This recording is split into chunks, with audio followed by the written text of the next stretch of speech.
My name is John Harrison. I'm 52 years old. And this is the story of how my son laughed at the old farmhouse, only to discover the hidden past that would change everything. If you've ever felt like your family doesn't understand you, then you'll probably get why my son Ethan just couldn't see the value in what I'd spent my life building. We've always had our differences, but this time, it was different. I remember the day it all started like it was yesterday. It was a Saturday afternoon. The sun was dipping low behind the trees, casting long shadows over the fields. And there I was, standing at the edge of our family's old farmhouse, looking over the place I'd called home for decades. Ethan had come back from college for a weekend visit, and Sarah, my wife, was busy inside preparing dinner. It was just the three of us for the weekend, and I had hoped it would be a peaceful time, maybe even a chance to bring Ethan closer to the family history I'd always cherished. We were standing outside by the old barn when Ethan spoke up, his voice filled with that youthful impatience I knew too well. "Dad, why do you hold on to this place? It's falling apart," he said, gesturing to the weathered boards and cracked windows of the farmhouse. "You really think this old place is worth anything?" I could feel the sting of his words, though I tried not to show it. The farmhouse had been in my family for generations. My father, Gregory, had inherited it from his father, Harold. The house itself was a relic of a time long past, but to me, it was more than just old wood and rusty nails. It was the heart of everything I'd known. My childhood memories were wrapped up in its walls, its creaky floors, the scent of old wood, and the earthiness of the land around it. But Ethan didn't see it that way. He looked at it as a burden, a thing of the past, a piece of history no one cared about anymore. I could see it in his eyes. He didn't understand. I sighed, trying to find the right words. "It's more than just a house, Ethan. This place is part of our family's story. It's been here longer than either of us. You can't just toss that away," he scoffed, shaking his head. "Come on, Dad. You can't seriously expect me to live here. It's just a piece of land, a memory, and memories don't pay the bills." The words stung more than I wanted to admit, but I didn't want to fight with him. I turned away, looking out over the farm fields. "Maybe you're right," I said quietly. "Maybe it's just a memory." It wasn't the first time Ethan had dismissed the value of something I held dear, but this felt different. His words cut deeper than usual. And that night, when we gathered around the dinner table, the conversation shifted in a way I hadn't expected. Sarah had been silent for most of the exchange, but now she spoke up, gently probing Ethan. "You don't really understand, do you? This place has history. It means something." Ethan just shrugged, not bothering to look up from his plate. "Yeah, I get it. But it's not like this house is some goldmine, Mom. It's just ... old." I tried to push the conversation to a different topic, but something lingered in the air. Something unspoken. Ethan's words had planted a seed, and I couldn't shake the feeling that the farmhouse was more than just an old building. It was a symbol of everything we had lost. And maybe, everything we still had left to find. As the evening wore on, I went outside for a walk alone. The wind had picked up, and the fields were alive with rustling leaves. I walked past the barn, remembering the days when it had been full of life, full of work, full of family. But now, it stood silent, forgotten by the world. I paused for a moment, staring at it. That's when I noticed something. A small rusted metal box was half buried in the dirt by the barn's edge. It wasn't the kind of thing I would have noticed before, but something about it felt ... out of place. It looked older than the barn itself. Curious, I crouched down and dug it out, my heart racing slightly as I realized it might be something important. I wiped away the dirt, revealing a small, intricately carved box with strange markings on it. It didn't take long for me to figure out that it wasn't just a random relic. It was something my father had left behind, something I'd never seen before. A hidden piece of family history. And as I stood there, holding it in my hands, I had no idea that this box would reveal the fortune buried deep within our family's past. I tucked it under my arm, my thoughts racing. When I went back inside, Ethan was still there, joking with Sarah, unaware of what had just happened. But I knew, deep down, that everything was about to change. That box, the one that my son had laughed at, along with the farmhouse, was the key to something bigger than any of us could have imagined. The next morning, the farmhouse felt different. Ethan had left early to meet up with some friends, leaving Sarah and me alone. As I walked through the old wooden halls, I couldn't shake the feeling that something had shifted overnight. That box, I had found it, felt like a silent invitation to something buried long ago. But what? I didn't tell Sarah about it right away. I wasn't sure how to explain it. After all, how'd you tell your wife that you've uncovered a secret your father, Gregory, might have hidden from everyone, even you? I had never been one to dig too deep into the past. My father and I didn't always get along, and I had long since let go of any hope of unraveling the mysteries of his life. But this felt different. After breakfast, Sarah left to do some errands in town, giving me a few hours alone to focus on the box. I sat at the kitchen table, the metal box resting in front of me. The markings on it seemed almost familiar, yet foreign, like something from another time. I ran my fingers over the surface, tracing the symbols, feeling the weight of history in my hands. I didn't know what I was looking for, but I knew I had to open it. And when I did, the first thing I saw was a stack of faded yellowed paper's letters. Maybe. I carefully unfolded them, my heart beating faster with each one. They were in a handwriting I didn't recognize, written in cursive so elegant that it almost felt out of place in this old farmhouse. The letters were dated back to the early 1900s. And as I read through them, I started to piece together a story that I had never heard before. It was about my grandfather, Harold, and his dealings with a wealthy landowner who had once lived nearby. Harold, it seemed, had been involved in a business venture that was much more than farming, much more than anything I had known about his life. One letter described how Harold had invested in a series of land deals that would eventually lead to the acquisition of several properties, including the farmhouse. But the most shocking part of the letter was a mention of a treasure, something of immense value, hidden somewhere on the land. The treasure was never fully described, only hinted at. The more I read, the more I realized that this was no ordinary story. My grandfather, for all his quiet, reserved ways, had been a man of secrets he'd kept from everyone, including his own son, Gregory.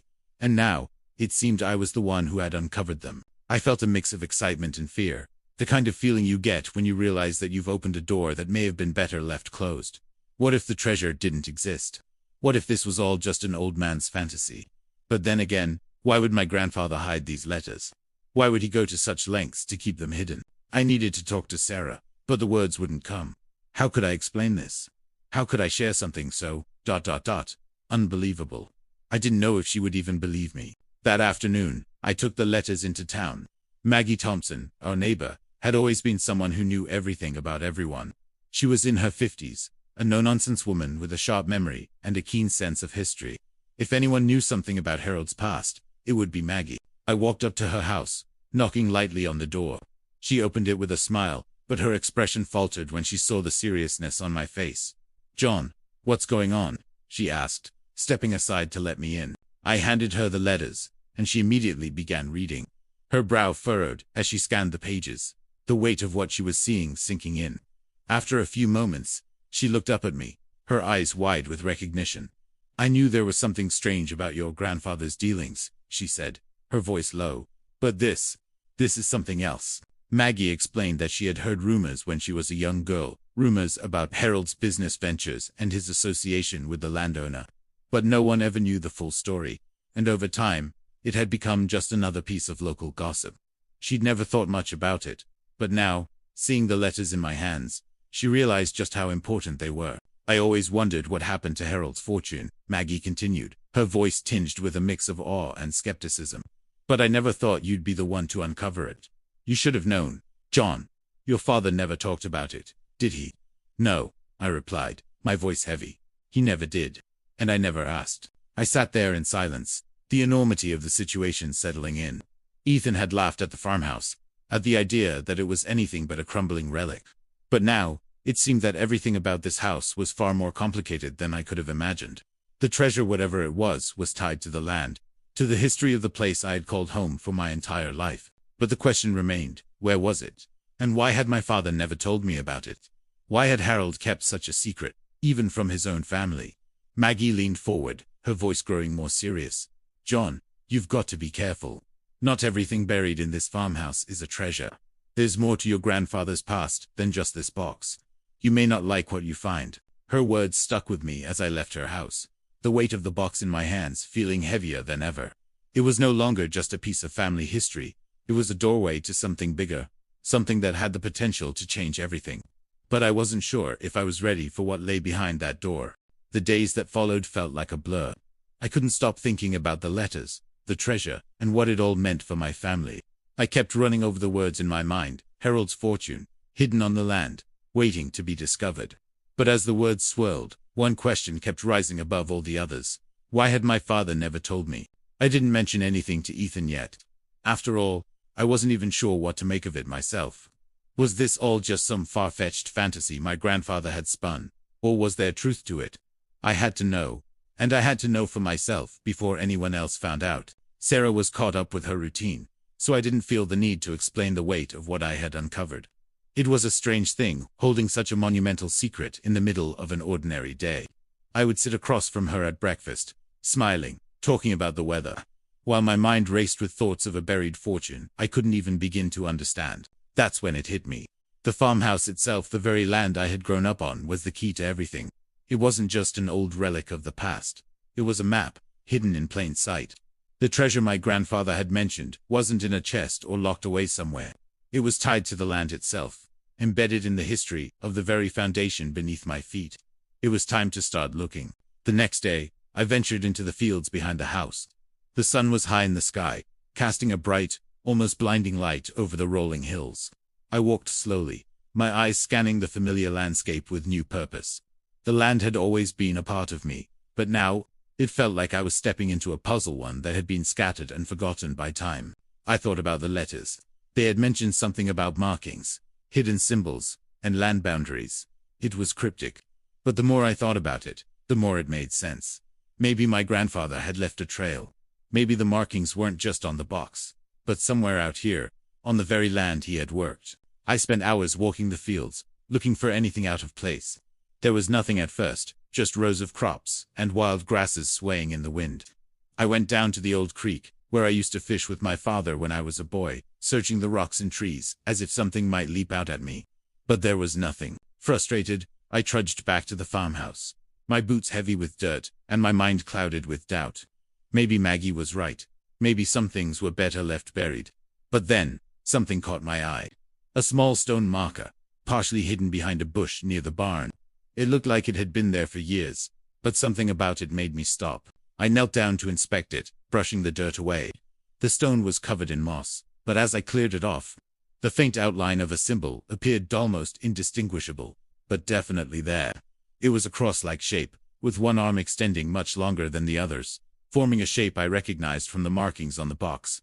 My heart raced. Could this be it? Was this the clue I'd been looking for? I stared at the marker, my mind racing with possibilities. This was the start. It wasn't much, but it was enough. I had to believe it was enough. That night, I couldn't sleep. The house felt quieter than usual, as if it, too, was waiting for something. I kept thinking back to that symbol, tracing it in my mind. What if there were more markers like this hidden around the property? What if my grandfather had created a trail, a map for someone to follow, someone who would know where to look? I woke up early the next morning, determined to keep searching. Sarah was still asleep, so I grabbed the box, the letters, and a flashlight. I went outside again, feeling the weight of the task ahead. This wasn't just about uncovering treasure, it was about reclaiming a part of my family's past, understanding the choices my grandfather had made, and discovering why he had kept everything hidden. The morning passed slowly as I combed through the fields, looking for more of those markers. My thoughts were interrupted only by the sound of the wind in the trees and the occasional chirp of a bird. I couldn't shake the feeling that I was being watched, not by anyone else, but by the ghosts of my family's history. I found another marker later that afternoon, this one buried beneath a pile of fallen leaves near the edge of the woods. The symbol was clearer now, and it made my pulse quicken. As I wiped away the dirt, I realized something else. These symbols were not just random shapes. They were a map that would lead me somewhere important. But I wasn't the only one who had noticed. As I stood there, trying to make sense of the markers and their connection to the treasure, I heard footsteps behind me. I turned around to see Ethan standing at the edge of the field, looking at me with a mix of confusion and curiosity. "Dad, what are you doing out here?" he asked, his voice hesitant, as if he wasn't sure whether to laugh or be concerned. I stood up slowly, brushing the dirt off my hands. "I think I've found something," I said quietly. He raised an eyebrow, glancing down at the stone marker I had just uncovered. "What is this? Some kind of treasure hunt?" I didn't answer him right away. Instead, I took a deep breath, feeling the weight of the moment press down on me. This was it. The moment when everything I had been searching for, everything I had kept hidden, was about to come to light. This farmhouse, Ethan, it's not just an old building. It's more than you think, I said, my voice steady but filled with something I couldn't quite name. It holds the key to a secret your grandfather kept from all of us. And I think I've just found the first clue. Ethan looked at me, his skepticism still written all over his face. But for the first time, I saw a flicker of something else in his eyes: curiosity. Dad, are you serious? He asked, his voice almost a whisper now. I'm serious, I said, nodding. And I'm going to find out what it is. The next few days felt like they stretched on forever. Ethan was no longer dismissing me, or the farmhouse in the same way. Something had shifted in him, whether it was out of curiosity, or the simple fact that his skepticism was beginning to crack. I didn't know. He started helping me with the search, though it was clear he was still unsure about the whole thing. His disbelief was still there, hanging in the air like a cloud, but he was willing to entertain the idea that maybe, just maybe, there was something to my father's end now. Each new symbol I uncovered only deepened the mystery. It wasn't just random markings, as I had first thought. It was a carefully designed map. Each stone marker, each symbol, led me to another, and slowly, a trail began to form across the land. The patterns were intricate, and with every stone, the pieces started coming together. Whoever had planned this out, my grandfather, or perhaps even my father, had gone to great lengths to ensure that this treasure, whatever it was, would be found. I had no idea what I was searching for. A chest, a secret room beneath the farmhouse, gold, jewels, or something more abstract. The thought of riches haunted me, but at the same time, I was afraid. Afraid of what I might uncover, and more so of what I might learn about the men who came before me, men I had never truly understood. Ethan started taking the search seriously, though I could tell he was still trying to reconcile the possibility of a hidden treasure with the reality of a crumbling farmhouse. His fingers often lingered on the markings, tracing them with a kind of reverence he hadn't shown before. One afternoon, we were walking along the edge of the property when Ethan stopped in his tracks. He squatted down, pulling at the long grass, revealing yet another stone marker. This one, though, was different, larger, more distinct. The symbol on it was bold, unmistakable. It wasn't just a random shape like the others, it was a seal, something that resembled an old family crest, with a key in the center, surrounded by vines. This is new, Ethan said, looking up at me with wide eyes. His voice cracked with the kind of realization I hadn't heard from him before. Dad, this looks like it's important. I nodded slowly. It's a key, I said softly, kneeling beside him. And I think it's telling us something. We sat in silence for a moment, the weight of the discovery hanging between us. The key was a symbol, yes, but it was also a promise. A key was a gateway, an entry point to something hidden, something locked away for years. Was this the moment? The one that would lead us to the treasure? But what exactly were we unlocking? The air around us felt heavy as we stood and surveyed the land. For the first time, I could see it. The entire property, the house, the barn, the fields, everything was connected, like a giant puzzle, with each marker a clue to the final answer. It was as though my grandfather had drawn the map, not for me, but for someone who would one day have the knowledge to understand it. And now, I had to make sense of it all. But time was against me. Ethan had his life to get back to, and I knew this secret would soon belong to just me. This was something I had to finish, something I couldn't leave unfinished. Over the next few days, we scoured the property, piecing together the markers. It wasn't until we reached the old barn that we found the final clue. The barn, though decrepit, had always held a special place in my heart. It was where my father had taught me how to work with my hands, how to build and repair things. But now, it was a hushed relic of forgotten days, its wooden planks warped and gray. I pulled at a loose board, revealing a hidden compartment in the floor. My heart skipped a beat. Slowly, I crouched down, brushing the dirt away. Beneath the board was a rusted, old-fashioned lock, and beside it, a small iron key, almost identical to the one we had found earlier. I took a deep breath. This was it. The lock clicked open easily, almost as if it had been waiting for me. Inside the compartment, wrapped in tattered cloth, was a small, worn wooden box. My fingers trembled as I lifted it from its hiding place. The box surprisingly light for its size. I could feel the weight of history in my hands, but what it contained was still a mystery. I turned to Ethan, who stood watching me with wide eyes, as if he couldn't believe what was happening. "Is this it?" he asked, his voice barely a whisper. I didn't answer him right away. Instead, I opened the box. The contents were more unexpected than anything I had imagined. It wasn't gold or jewels. It was old papers, documents, maps, and contracts. But as I sifted through them, one document caught my eye. It was a deed to the land surrounding the farmhouse. But it wasn't just any deed. It was the deed to a piece of property. My grandfather had secured a piece of land that had once been worth millions. But there was more. On the back of the deed was a single line written in my grandfather's handwriting. The real treasure isn't what lies beneath, but what is left behind for those who will understand its value. I felt a wave of disbelief wash over me. This wasn't about riches. This was about legacy. My grandfather had left something far more valuable than money. He had left me the history of our family. A history that stretched back further than I could have ever imagined. Ethan's expression had shifted from skepticism to awe. "I don't get it," he said. This is the treasure." I nodded slowly, my mind racing. "It's not about the money. It's about what we've built. The land, the house, our family's past. All of it." My grandfather knew what he was doing. I paused, feeling the weight of the moment. I had spent my whole life thinking the farmhouse was just an old house, a thing of the past. But now, I understood. The real treasure wasn't the land or the house. It was the knowledge, the legacy, the family history that had been passed down through generations. "I think it's time we make peace with it," I said quietly. "This place, it's been waiting for us to understand." Ethan stood there for a moment, processing everything I had said. And then, he smiled, just a small, quiet smile, but it was enough to let me know he understood. For the first time, the farmhouse didn't feel like just a burden. It felt like home. The days after we found the box felt like a turning point, though I still wasn't sure exactly how to navigate the path ahead.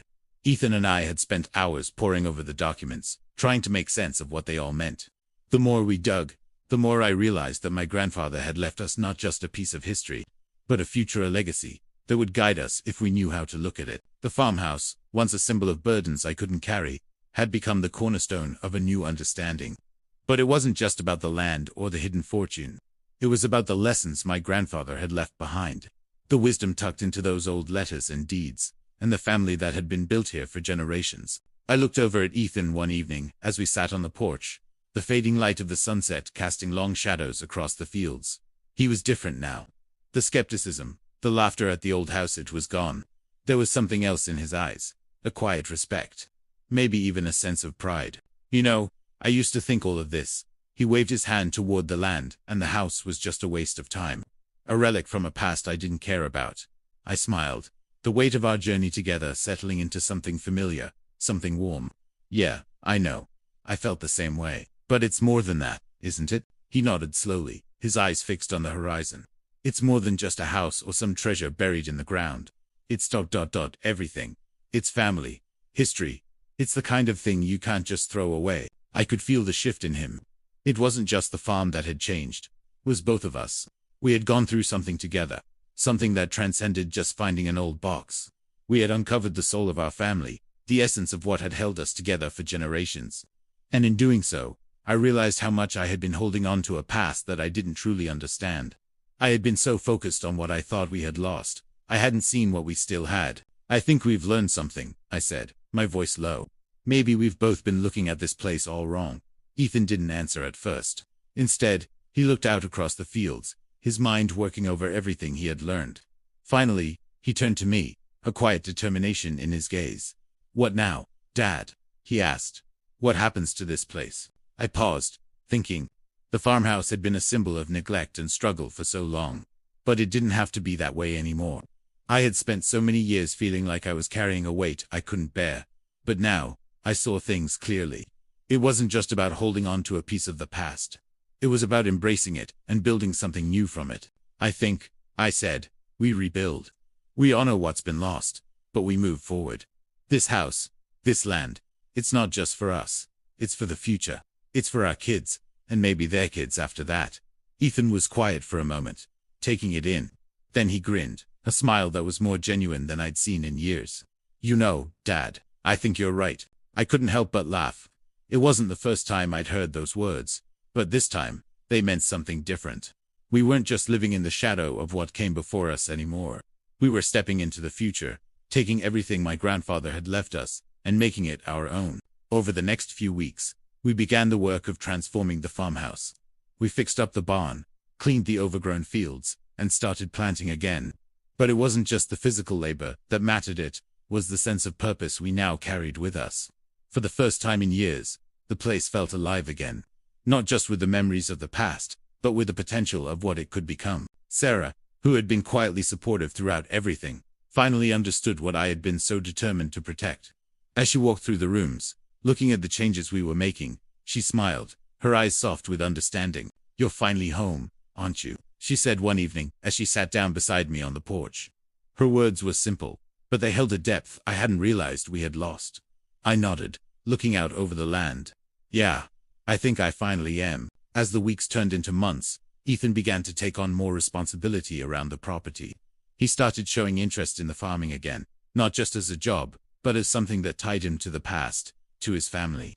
We talked more, not just about the treasure, but about what it meant to carry the weight of our history, to understand the choices our family had made and how they shaped who we were today. One afternoon, as I was sitting in the garden, I found myself reflecting on everything we had uncovered. The treasure, the secrets, the letters, all of it, had led to this moment. But it wasn't just about finding something material. It was about discovering who we were and who we wanted to be. And then, there was the letter from my grandfather. I kept it in a small frame by the window. The words he had written on the back of the deed were simple, but they echoed in my mind every day. The real treasure isn't what lies beneath, but what is left behind for those who will understand its value. I finally understood what he meant. It wasn't just the land or the house that mattered. It was the legacy. It was the love and the struggle and the history that made us who we were. The true treasure was not what we had uncovered in the soil, but what had always been inside us, the strength to carry forward, to rebuild, and to honor the past, while looking toward the future. And for the first time in a long while, I felt at peace. The farmhouse wasn't just a reminder of what had been. It was a beacon of what could be.